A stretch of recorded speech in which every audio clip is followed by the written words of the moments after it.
Hello दोस्तों, ये आदमी अपने बीवी को मारने ही वाला था, तभी एक लड़की रोक लेती है। तभी लड़की उठकर बोली है, प्लीज मुझे बचाओ, नहीं तो ये आदमी मुझे मार डालेगा। आदमी हंसते हुए बोलता है कि तुम कौन होती हो मुझे रोकने वाली, ये मेरी बीवी है। तभी लड़की आदमी को जोर से मुक्का मारती है तो आदमी का दांत टूट जाता है। आदमी फिर लड़की को मारने के लिए उठता है तो लड़की उसे ही मारने लगती है।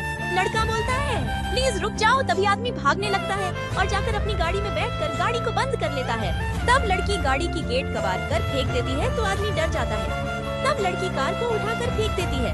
नेक्स्ट पार्ट देखने के लिए चैनल को सब्सक्राइब करें।